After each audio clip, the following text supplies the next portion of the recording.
새 초가 세 번째 이렇게 키어 있습니다. 점점 주님이 탄생하신 성탄절이 다가오고 있습니다.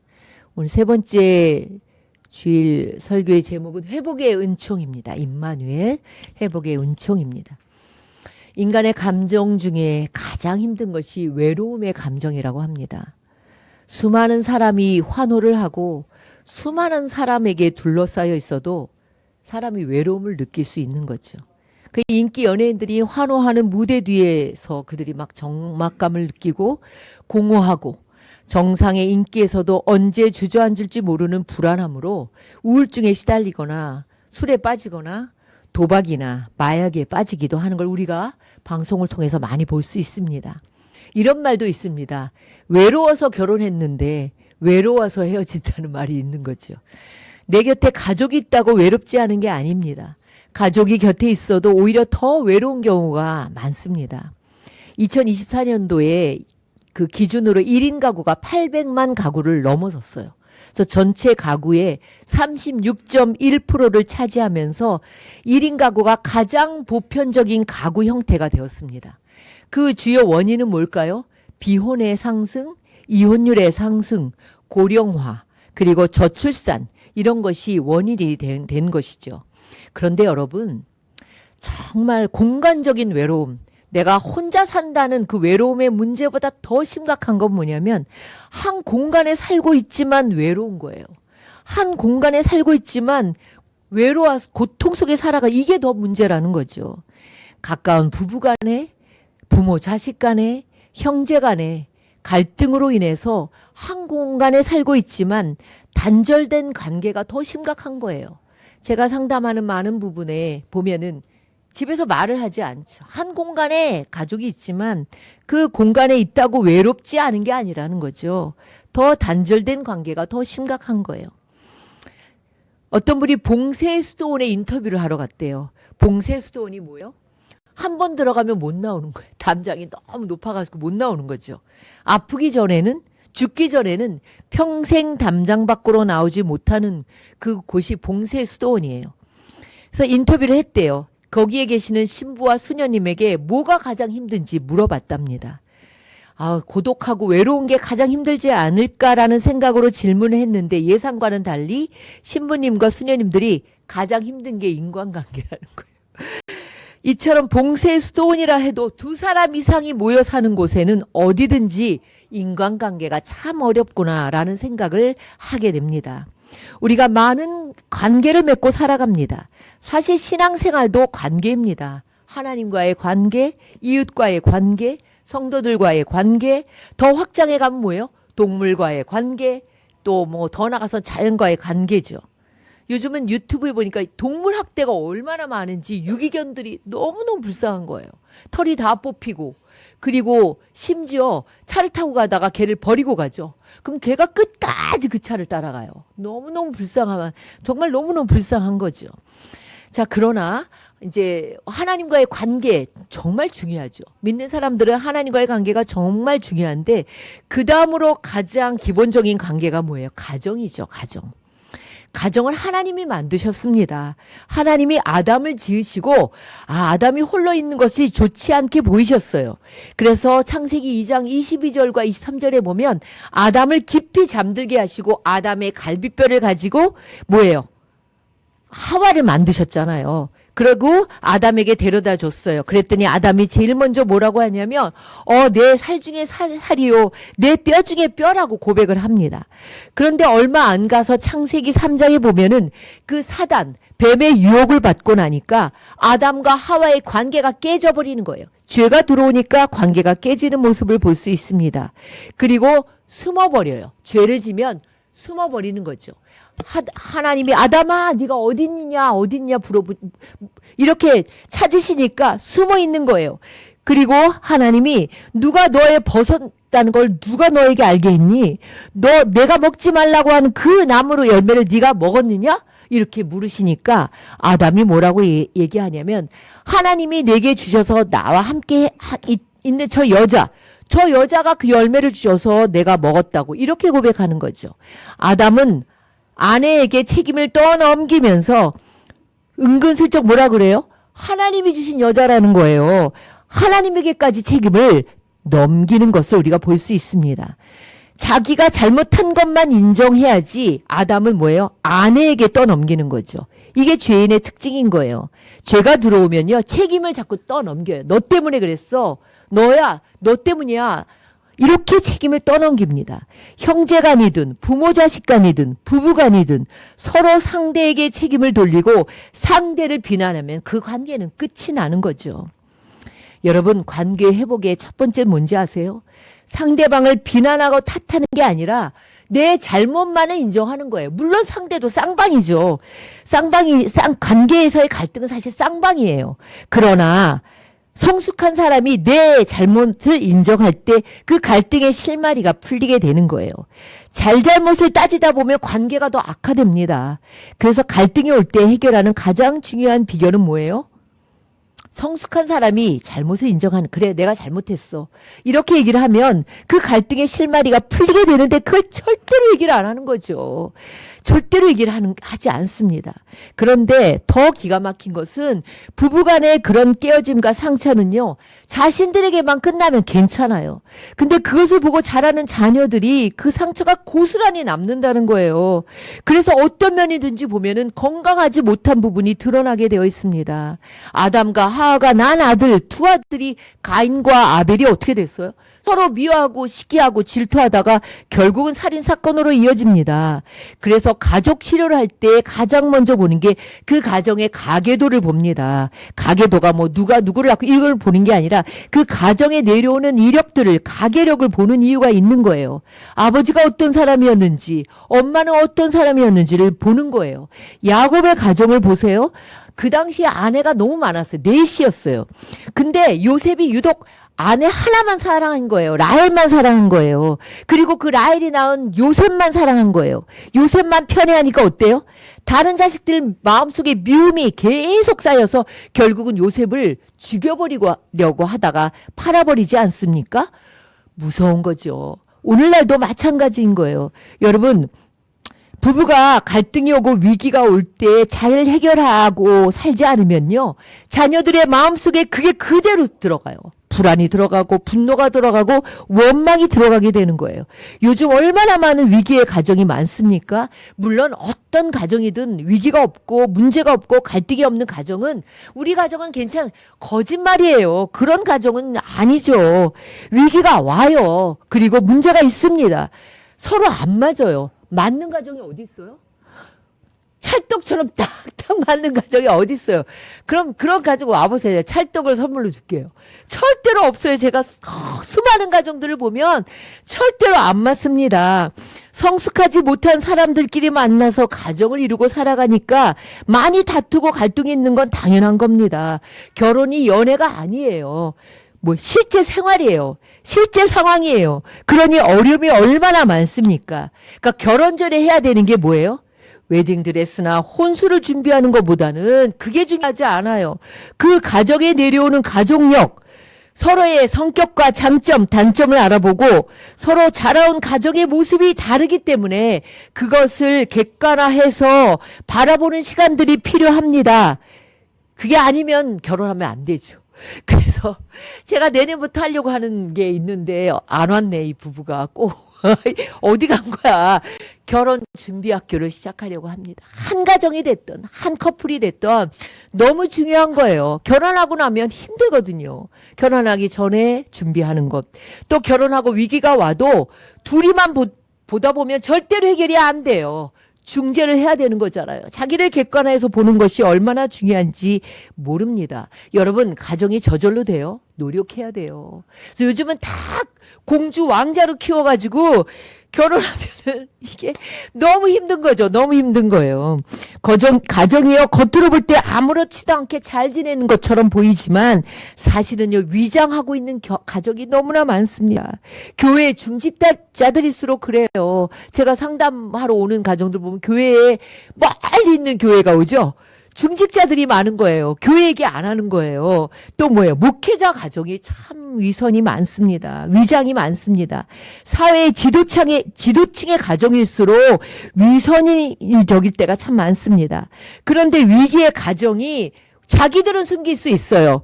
그러나 자녀들이 탈선하고 갈등을 겪게 될 때 이제 그 자녀의 문제가 아니라 그 가정의 문제로 폭발하게 되는 겁니다. 오늘의 말씀이 여러분들에게 좀 더 실제적인 그런 말씀을 좀 이렇게 전하려고 합니다. 제가 월요일부터 수요일까지 기도하러 갔다 왔거든요. 월요일부터 수요일까지 또 교회에서 이렇게 기회를 주셔서 월요일, 화요일, 수요일을 기도를 하고 왔습니다. 그러면서 이제 말씀을 준비하면서 우리 사랑하는 성도들의 가정은 어떨까? 여러분의 가정은 어떻습니까? 다른 이들이 보기에 모범적으로 보이고 아무렇지 않은 것 같아도 여러분의 가정 속에 들어가면 멍들어 있지는 않습니까? 부부간의 싸움, 잘못된 행동과 내뱉은 헤아릴 수 없는 거친 말들이 자녀의 가슴에 꽂혀서 부메랑으로 돌아온다는 것을 꼭 기억하시기 바랍니다. 가정이요, 비록 다른 게 부족해도요, 조금 부족해도 부모가 믿음 안에서 좀 진실하고 성실하게 살아가면 그 가정의 자녀들은 건강하게 자랄 수밖에 없어요. 나중에 다 커서도 문제가 되는 게 왜 그래요? 다 부모가 문제인 거예요. 지도자가 돼도 어떤 사람은요, 고슴도치 같아요. 아, 진짜 가까이 갈수록 나 가까이 오지 마. 아주 그런 사람이 있어요. 그럼 저는 제가 가족 상담을 이렇게 공부했기 때문에 저 사람은 왜 저래가 아니라 저 사람은 뭔가 상처가 많구나. 고슴도치 뭐예요? 가까이 가면 안 돼. 자기도 아프고 다른 사람도 찔리게 하는 거죠.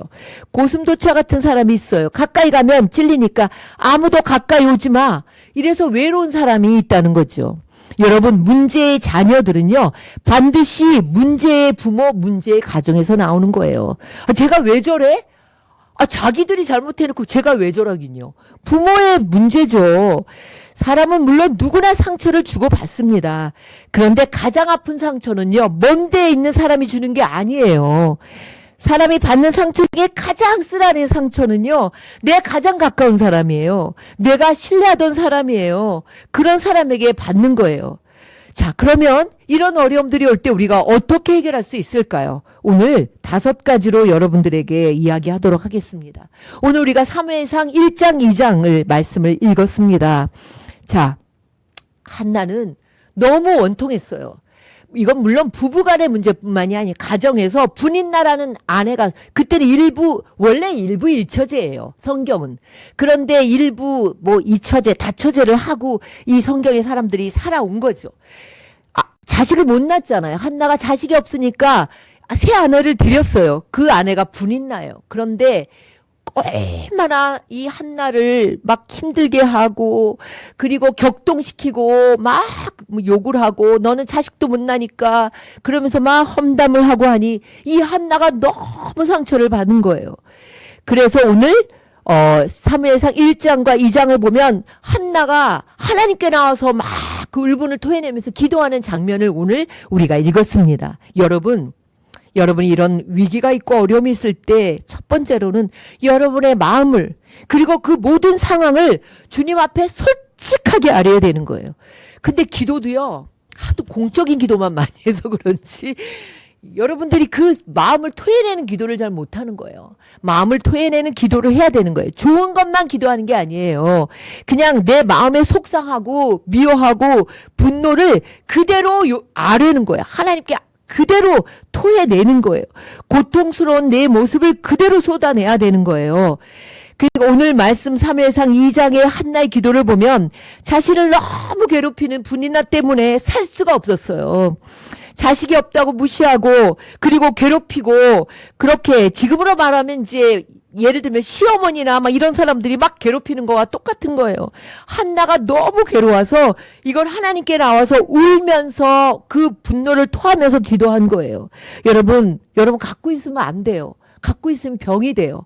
하나처럼 주님 앞에 내 마음을 그대로 솔직하게 털어놓아야 되는 거예요. 그 인간 때문에 난 못 살겠어요. 하나님, 이렇게 솔직하게 털어놓아야 됩니다. 자, PPT 한번 볼까요?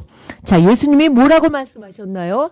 누가복음 5장 31절에서 32절을 함께 읽겠습니다. 시작. 예수님이 말씀하셨습니다. 건강한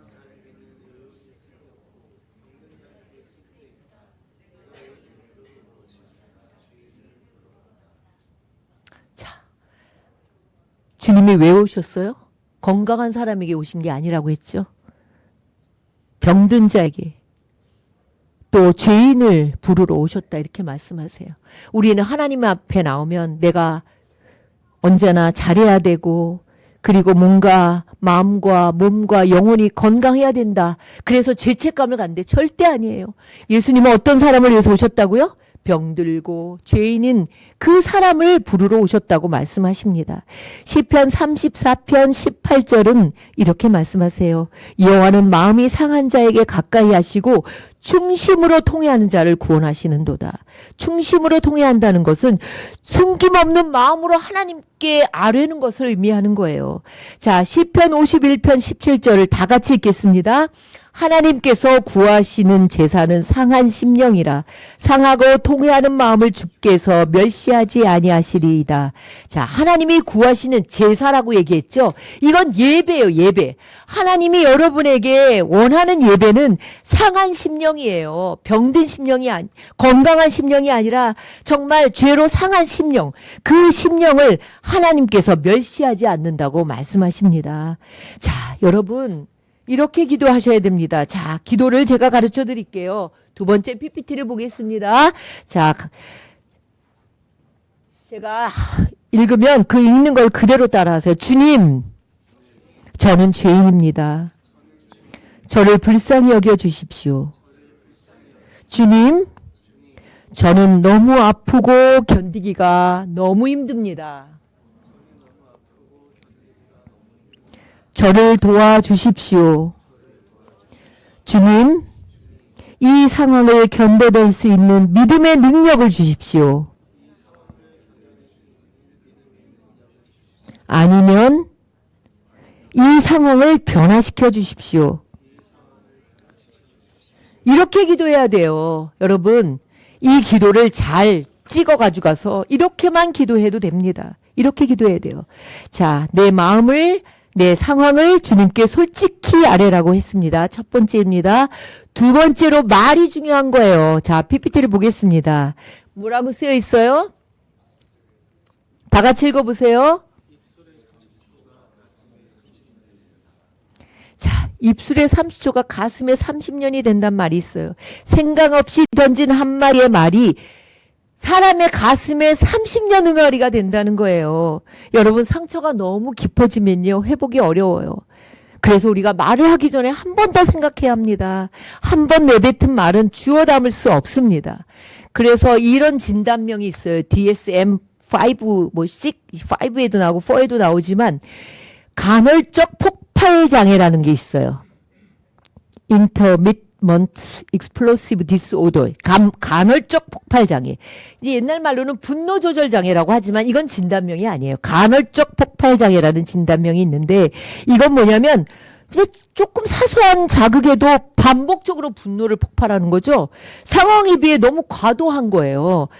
그러니까 두 가지가 있어요. 세 가지가 있는데 두 가지만 얘기하겠습니다. 말로 폭발하는 거예요. 언어적인 분노죠. 사소하게 대화하다가 갑자기 고함을 치고 욕설이 튀어나오는 거죠. 입 닥쳐! 뭐. 그리고 막 쌍욕을 하는 경우. 감정이 한번 올라오면 브레이크를 걸지 못한. 이건 뭐예요? 간헐적 폭발장애예요. 여러분이 감정이 확 올라오는데 브레이크가 없다? 이거는 간헐적 폭발장애인 거예요. 두 번째로는 화가 나면 문을 막 세게 닫거나 휴대폰을 내던지거나 접시를 던지거나 벽을 치거나 가구를 불러찬다. 사람을 때리지 않아서도 폭력의 경고등이 켜진 위험한 상태입니다. 그리고 나서는 극단적으로 후회해요. 내가 잘못했어. 그러면서 또 반복해서 이 패턴이 계속된다. 이건 뭐예요? 이게 간헐적 폭발장애죠. 제가 오래전에도 얘기한 적이 30년 전입니다. 30년도 더 됐어요. 한 35년 정도 됐어요. 우리 주영 목사가 태어나기 전에 저는 2층에 살고 5층에 사는데 너무 좋은 부부예요. 그리고 집사님 부부고 참 좋은 부부고 너무 선남선녀예요. 참 이렇게 정말 멋지고 그런 분들인데 하루는 그냥 전화하지 않고 올라갔어요. 그 집사님 보려고 올라갔는데 그 남편이 늦게 나가더라고요. 그래서 이제 남편이 나갔나 이렇게 보고 나가면 이제 가서 이야기도 하고 차도 마시고 그분이 또 참 어려서 한 30살 정도 됐을 때인데 어렸을 때 참 좋아해서 남편이 나가서 그냥 올라갔더니 문이 안 닫혔어요. 그래서 들어갔더니 이분이 깜짝 놀라는 거예요. 근데 커피잔이 벽에 이렇게 던져가지고 커피물이 이렇게 흘러내려오는 게 그게 나가기 전에 커피잔을 던진 거죠. 내가 참 이거 잘못 왔다 싶은 거죠. 잘못 들어왔네. 이거 나갈 수도 없고 이미 커피잔은 던져져 있고 커피물은 벽에서 하얀 커피물에 벽에서 이렇게 커피물이 흘러내려오는데 이거 나갈 수도 없고 그런데 그분이 들어오라고 선정이 엄마 들어와 그러더라고요. 그래서 내가 너무 죄송해요. 그냥 나가시는 시간 보고는 그냥 나가셨구나 하고 들어왔는데 어떻게 했더니 그분이 앉아갖고 그때 어린 저보다 한 8살 9살 정도 위였던 것 같아요. 그분이 저를 붙잡고 울면서 얘기를 하는 거예요.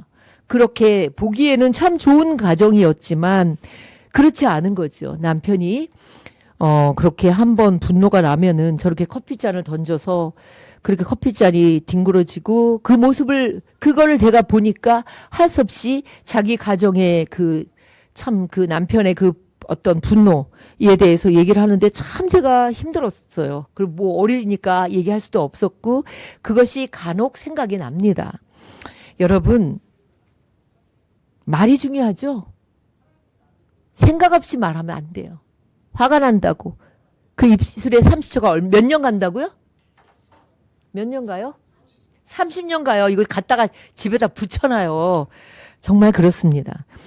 튀르키예 남쪽에 있는 타우러스 산맥에는요 두루미들이 많이 산대요. 우리 양수리는 고니가 많이 살더라고요. 고니들이 이렇게 오면 그렇게 시끄러워요.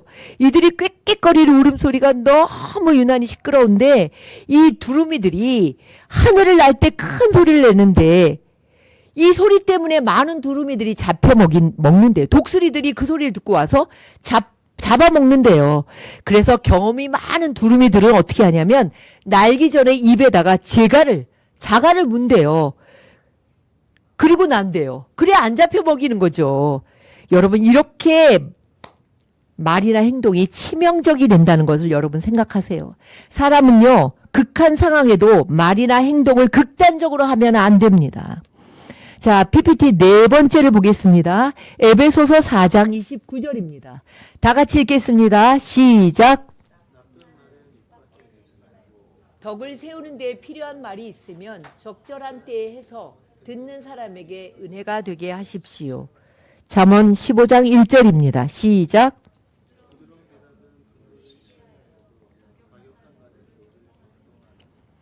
잠언 16장 24절 같이 읽겠습니다. 선한 말은 벌집 같아서 마음에 달고 뼈에 양약이 되느니라. 선한 말은 뭐 같다고요? 벌집 같대요. 그래서 마음에 달고 뼈에 양약이 된대요. 여러분 자꾸 보약 먹고 영양제 먹으려고 생각하지 말고 뭐가 양약이 된다고요? 선한 말요. 선한 말이 보약이 되고 양약이 된다는 거예요. 선한 말은요, 감정 치유뿐만이 아니라 사람의 영혼과 몸에도 약이 된다는 거죠. 이런 말씀들을 달라고 하세요. 가져가서 냉장고에다 붙여놓으시란 말이죠. 선한 말을 하란 말씀인 거예요. 자, 세 번째입니다. 자, 세 번째, 사람의 말을 마음에 두지 말고 주의 말씀을 가슴에 담아두라는 거예요. 자, 시편 119편 49절에서 50절을 제가 읽겠습니다. 주님께서는 말씀으로 내게 희망을 주셨습니다. 주님의 말씀이 나를 살려주었으니 내가 고난을 받을 때에 그 말씀이 나에게 큰 위로가 되었습니다. 사람의 말은요, 내 가슴을 찢어요. 그러나 하나님의 말씀은 내게 희망을 주시고 주님의 말씀이 나를 살려주시니 내가 고난받을 때 그 말씀이 나에게 큰 위로가 되었다는 거죠. 시편 119편 49절에서 50절의 말씀을 여러분 암송하시기 바랍니다. 저는 하나님의 말씀이 내게 소망이 되고 주의 말씀이 나를 살려주셨고 내가 어렵고 힘들 때 주의 말씀이 나에게 큰 위로가 되었습니다. 이 말씀이 여러분의 고백이 되시기를 바랍니다. 상처가 깊고 아픔이 있고 고난이 올수록 하나님의 말씀, 그 중에서도 여러분이 시편을 많이 암송하고 묵상하고 적으십시오. 성경 전체를 적기 어려우면 노트를 사다가 시편을 한번 꼬박꼬박 이렇게 적고 암송하고 줄을 치고 묵상하십시오. 자, 뭐라 그랬어요? 사람의 말을 마음에 담아두면 안 돼요. 사람의 말을 마음에 담아두지 말고 주님의 말씀, 이 시편 119편 49절에서 50절의 말씀과 같은 말씀을 담아두시라는 거죠. 네 번째를 보겠습니다. 네 번째는요, 여러분이 자꾸 뭔가 문제를 해결하려고 하면은 안 돼요. 언제나 화해의 무게를 둬야 되는 거예요. 사람이요, 나와 같은 생각을 가질 수가 없어요. 부부지간에도요, 친한 친구 간에도요, 부모와 자식 간에도요, 다 같은 생각을 가질 수가 없어요. 그러니까 어떤 사람은요, 자꾸만 문제 해결한다고 또 과거 얘기 또 하고, 과거 얘기 또 하고, 자꾸만 그것을 마음속에 갖고 있다가 또 이야기하고 또 얘기하는 거예요. 자녀들이 어때요? 지겨워. 이제 또 아버지 시작했네. 또 엄마 시작했네. 이런다는 거예요. 예수 믿는 사람들은 과거는 과거입니다. 지나간 거 자꾸 생각하면 자신에게 독이 되는 거예요. 그 독이 되는 거예요. 그러니 고린도 후서 5장 17절의 말씀처럼 그런즉 누구든지 그리스도 안에 있으면 새로운 피조물이라. 이전 것은 지나갔으니 보라 새 것이 되어도. 자꾸 과거를 얘기하면 안 된다는 거예요. 그거를 자꾸 생각하면은 누구에게 독이 돼요? 내게 독이 되는 거예요. 나이가 들고 어른이 되면 뭘 생각해야 되냐면 자꾸 문제를 드러내지 말고 우리 자녀하고 어떻게 화목할 수 있지?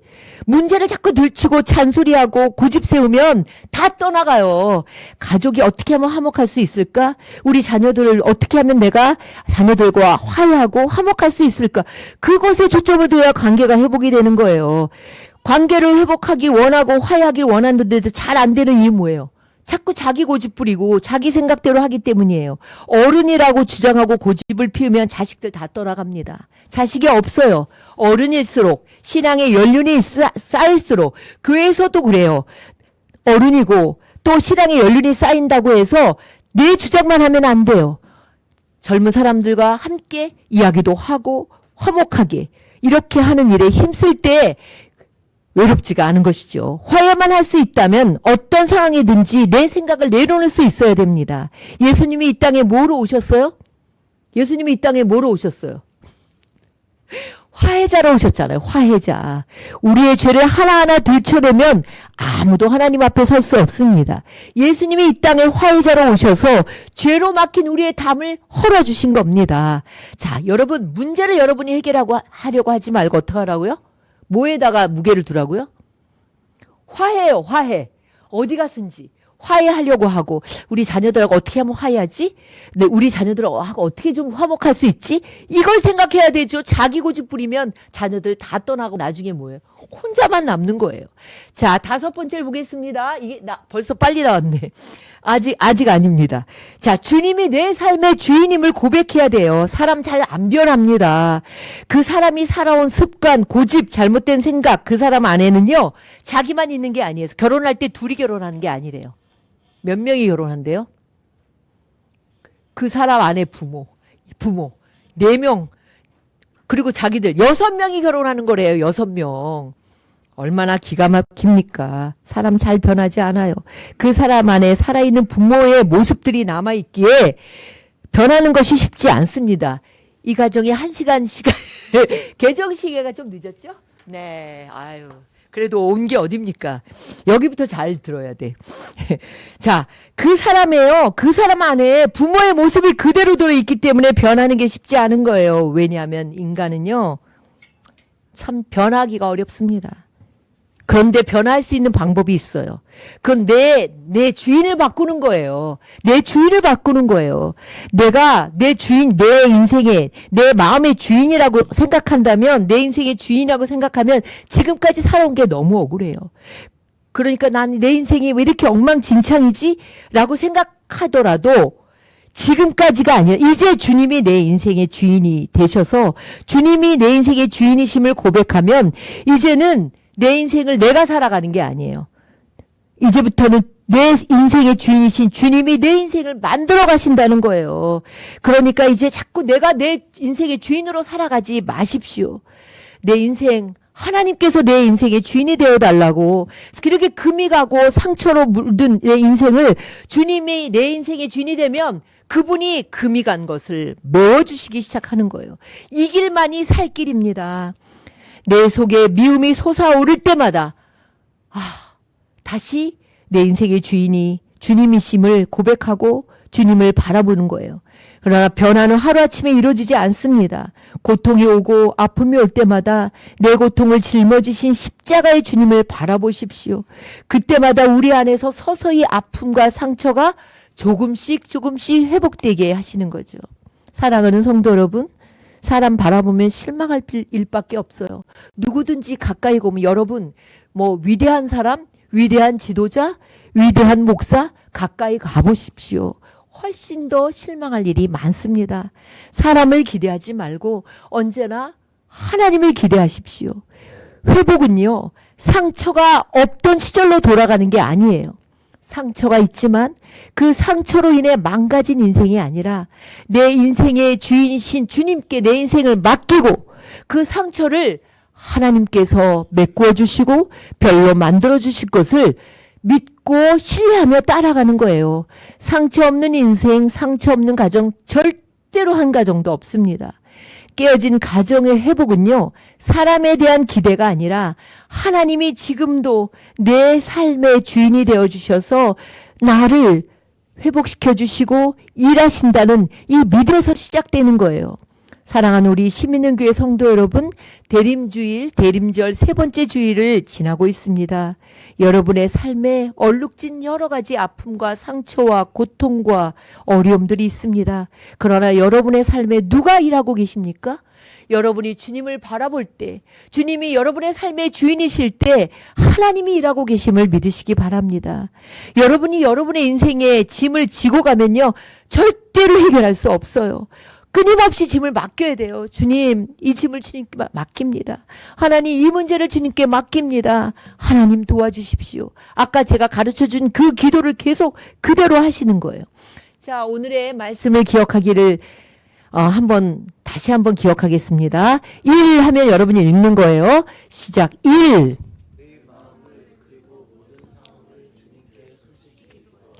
2.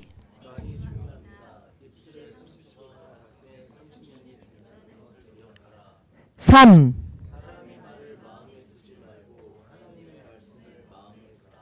4. 5. 6.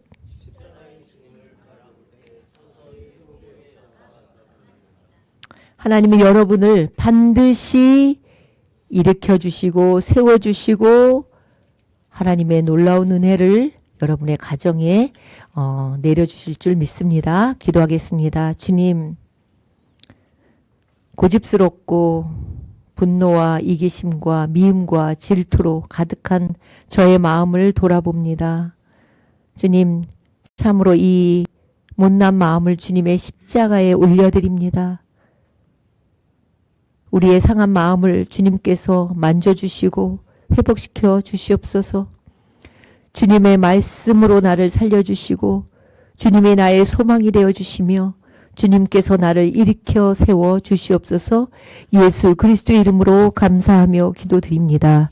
아멘. 사도신경으로 신앙 고백하시겠습니다. 나는 전능하신 아버지 하나님 천지의 창조주를 믿습니다. 나는 그의 유일하신 아들 우리 주 예수 그리스도를 믿습니다. 그는 성령으로 잉태되어 동정녀 마리아에게서 나시고 본디오 빌라도에게 고난을 받아 십자가에 못 박혀 죽으시고 장사된 지 사흘 만에 죽은 자 가운데서 다시 살아나셨으며 하늘에 오르시어 전능하신 아버지 하나님 우편에 앉아 계시다가 거기로부터 살아있는 자와 죽은 자를 심판하러 오십니다.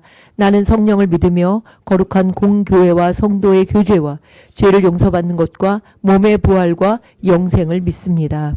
아멘.